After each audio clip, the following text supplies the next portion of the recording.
सत साहिब सतगुरुदेव की जय। बंदी छोड़ कबीर साहिब जी की जय। बंदी छोड़ गरीबदास जी महाराज जी की जय। स्वामी राम देवानंद जी गुरु महाराज जी की जय हो।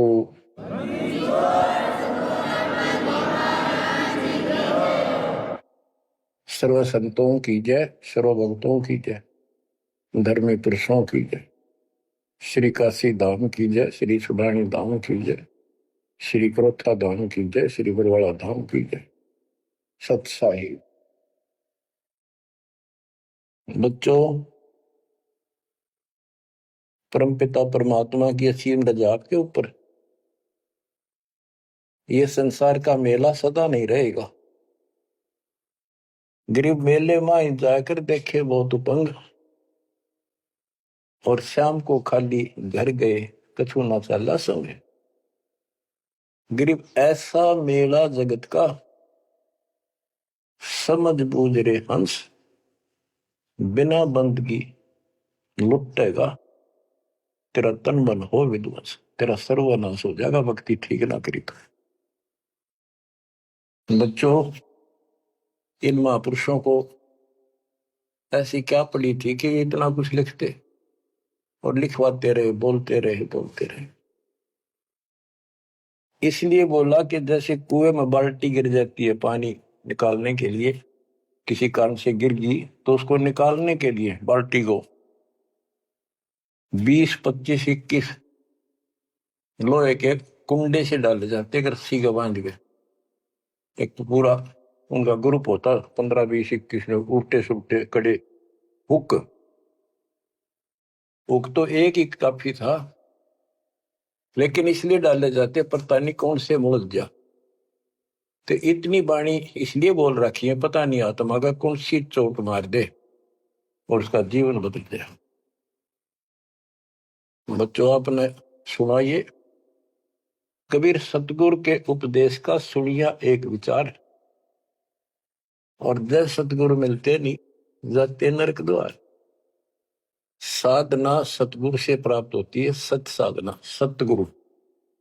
अब झूठे गुरु और ये झूठे सतगुरु, इन्होंने मानव जीवन नष्ट अपना भी कर लिया और फॉलोअर का भी कर दिया, अपने अनुयायियों को भी नष्ट कर दिया।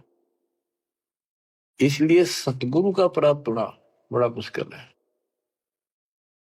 जैसे गीता अध्याय 7 श्लोक 19 में प्रमाण है कि बहुत बहुत जन्मों के किसी अंत के जन्म में ये ज्ञानी आत्मा मेरी भक्ति करते हैं, गीता बोलने वाला कहता है। और वासुदेव यानी वो परमात्मा कोई और है जो मोक्षदायक है, सबका पालन करता है। उसका भेद बताने वाला महात्मा सुदुर्लभ, बड़ी मुश्किल से मिलता है, वो सतगुरु होता है। बच्चों, ये ज्ञान सतगुरु बिना नहीं होता।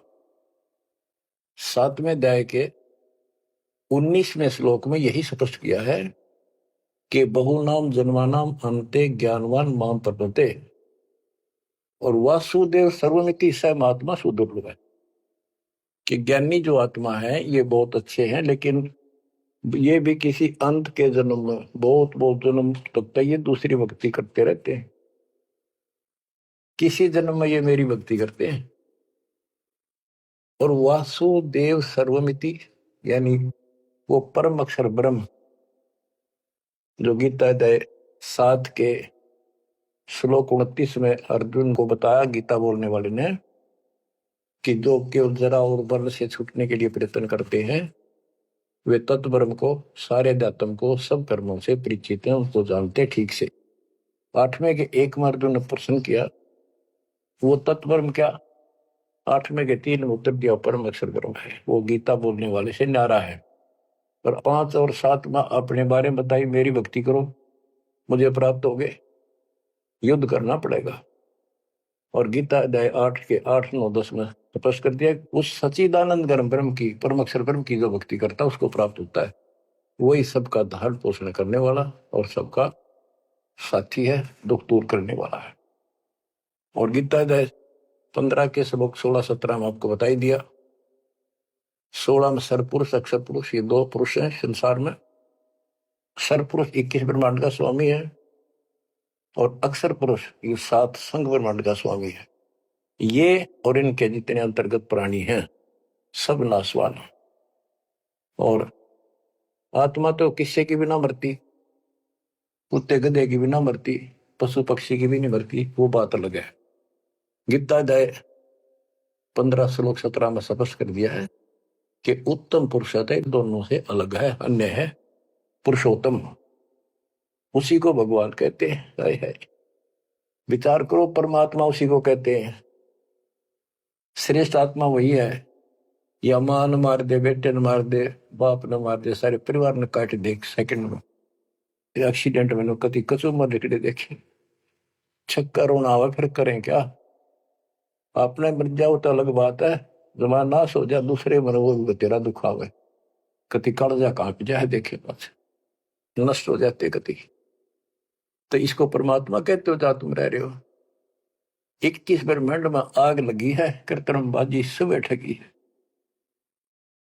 तो परमात्मा सतपुरुष कबीर साहब है। सतलोक में ना मौत है, ना वृद्धोस्था है, ना काल मृत्यु है, ना कोई फ्लड है, ना गर्मी है, ना सर्दी है, ना कोई रोग है, ना शोक है। तो गीता अध्याय 4 श्लोक 32 में कहा है कि एक तत्व ज्ञान है जो खुद भगवान अपने मुख से आकर बोलता है, उस परमात्म तत्व की जानकारी देता हो, अपनी जानकारी आप ही बताता है। उसके द्वारा बोली वाणी के अंदर यानी कबीर वाणी में वो तत्व ज्ञान होता है। उसी से जीव का मोक्ष होता है। चौथे अध्याय के 34वें श्लोक।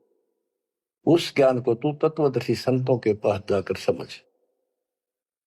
उनको दंडवत प्रणाम करने से, कपट छोड़ के प्रसन्न करने से वो तत्वदर्शी संत जिस परमात्म तत्व के यानी उत्तम पुरुष परम अक्षर ब्रह्म की जानकारी देंगे। बच्चों, आपको सतगुरु मिला, गुरु बिन काहू न पाया ज्ञाना, जो थोथा पूछ छड़े किसाना। गुरु बिन वेद पढ़े जो प्राणी, समझे न सार रहे अज्ञानी। अब 2 बात आपको गीता से और सुनाता हूं। गीता अध्याय 16 श्लोक 23 में स्पष्ट किया है कि शास्त्र विधि को त्याग के जो मनमाना आचरण करते हैं उनकी ना गति हो, मोक्ष नहीं होगा, ना उनको सुख हो और न ही उनको कोई सिद्धि प्राप्त हो जो यहां भी काम हमारे सिद्ध करे और उस शक्ति से हम सतलोक जावा। यानी तीनों पदार्थ प्राप्त करने के लिए भक्ति की जाती है और ये तीनों वस्तु शास्त्र विरुद्ध साधना से नहीं मिले। अब शास्त्र विरुद्ध साधना कौन सी है, शास्त्र अनुकूल कौन सी है? जो हमारे ग्रंथों में, कौन से ग्रंथ? गीता और वेद, बस ये गॉड गिवन है। वेद प्योरली, गीता इनका सारांश है। सारांश निकालने वाला यो काल ब्रह्म है। इसने 90% वेदों वाला ज्ञान इसमें डाल रखा है, कुछ ज्ञान अपना डंगाड़ा रखा है। जैसे युद्ध करवाने के लिए कहा तो युद्ध कर ले, तुझे कोई पाप नहीं लगेंगे, फिर पाप ला दिए। और तो इस तरह की कुछ गड़बड़ी कर रखी, बाकी सारा ज्ञान प्योर है। और सूक्ष्म वेद इन सब का जनक है। उस सूक्ष्म वेद से चारों वेद निकले। सूक्ष्म वेद मालिक ने ब्रह्म को दिया, ब्रह्म ने अपनी बकवाद के कारण, दुष्टता के कारण उसमें से मेन चीज निकाल दी, केवल अपने तक का ज्ञान रख लिया।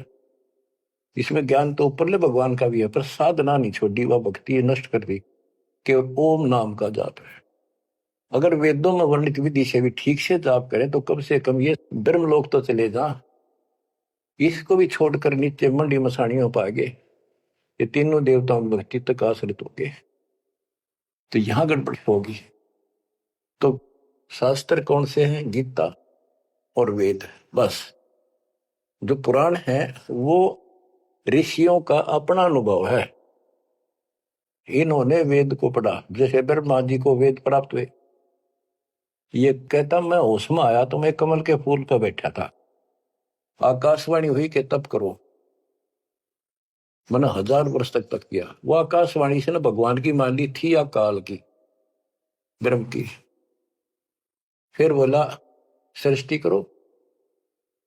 तो ब्रह्मा जी को बाद में वेद प्राप्त हुए। यजुर्वेद अध्याय 40 मंत्र 15 में स्पष्ट लिखा है, ओम करतु समर किलवे समर करतुम समर। ओम नाम का जाप काम करते करते विशेष तड़फ के साथ और अपना मनुष्य जीवन सफल करने के लिए कर्तव्य समझ कर कि भक्ति बिना गुजारा नहीं है, इसका जाप करें।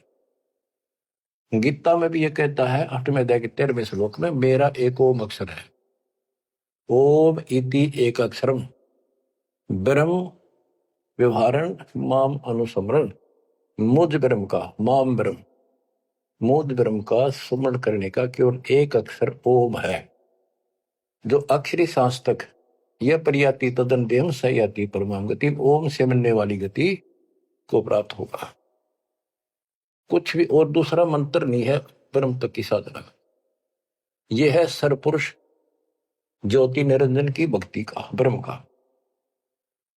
श्री देवी भागवत के अंदर 6ठे स्कंद में देवी जी हिमालय को बताती है, प्रकृति देवी दुर्गा के, हे राजा, राजा हिमालय को नाम था राजा का हिमालय, तो और सब साधना छोड़ दे, मेरी भी छोड़ दे, ओम नाम का जाप कर, इससे तो उस ब्रह्म को प्राप्त हो जाएगा। वो ब्रह्म लोक में रहता है, तेरा कल्याण। यानी ओम नाम के जाप से ब्रह्मलोक प्राप्ति है। इन स्वर्गों से तो काफी अच्छा है, लेकिन वहां से फिर आना पड़ता है। 8वें अध्याय के 16वें श्लोक में स्पष्ट रखा है कि ब्रह्मलोक में गए हुए भी पुनर्जन्म में आते हैं, पुनरावृत्ति में है। तो यह भक्ति भी ठीक नहीं। इसलिए गीता अध्याय 7 श्लोक 18 में से अनुत्तम कहा है, जिसमें जन्म मरण बना हुआ है तो भक्ति ठीक नहीं है। गीता अध्याय 17 श्लोक 23 में कहा है कि उस सच्चिदानंद घन ब्रह्म यानी परम अक्षर ब्रह्म की भक्ति का, उसकी प्राप्ति का केवल ओम तत्सत जो 3 मंत्र का जाप है। इसके बाद बच्चों गीता एक शास्त्र है, बड़ा तरतीवाइज ज्ञान है सीरीज में। गीता अध्याय 3 श्लोक 10 से लेकर 15 तक का है कि ये 5 यज्ञ करो, इन युगों से तुम्हारे ये कहते हैं ये देवता उन्नत होंगे और उन्नत हुए देवता तुम्हें उन्नत करेंगे। यानी 15वें अध्याय के प्रथम श्लोक में गीता में स्पष्ट किया है। 1 से 3 का सारांश है, ऊपर को जड़ वाला, नीचे को तीनों गुण रूपी शाखा वाला, यह संसार रूपी उल्टा लटका हुआ वृक्ष है, पेड़ है, संसार रूपी वृक्ष है। और इसकी तो सभी पार्ट्स को, सभी विभागों को न्यारे न्यारे भिन्न भिन्न बता देगा सवेदवित वो तत्वदर्शी शब्द है। 600 साल पहले परमेश्वर कबीर जी ने स्वयं बताया था कि क्योंकि वो सतगुरु भी है, वो सतपुरुष भी है, वो एक अच्छे भगत का रोल भी करते हैं। कबीर अक्षर पुरुष एक पेड़ है, जमीन से बाहर दिखाई देता, उसको पेड़ बोलते, वहां से वर्णन शुरू किया।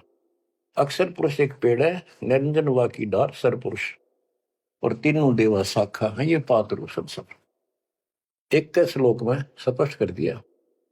तो वो तत्वदर्शी संत थे।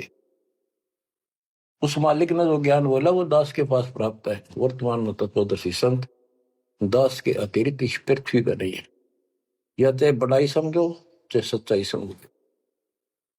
अब गीता अध्याय 3 में यज्ञ करने को प्रावधान किया है कि तुम यज्ञ करो, और तीसरे अध्याय के 14-15 में स्पष्ट किया मंत्र में, श्लोक में, कि ब्रह्म की उत्पत्ति परमात्मा से हुई है और उस परमात्मा को यज्ञों में प्रतिष्ठित करो, इष्ट रूप में उसको पूजो, उसको इष्ट मानकर फिर धर्म यज्ञ करो। ऐसा गुरु मिला है, जैसे 7वें अध्याय के 19वें श्लोक बताया कि ऐसा महात्मा बड़ा सुदुर्लभ है जो बताओ कि वो उस परमात्मा की भक्ति करो, वो सारे विधान को भी जानता होता है, उस वासुदेव सारी सृष्टि के मालिक की भक्ति बताता है। तो उसको इष्ट रूप में मान कर उसकी पूजा करो।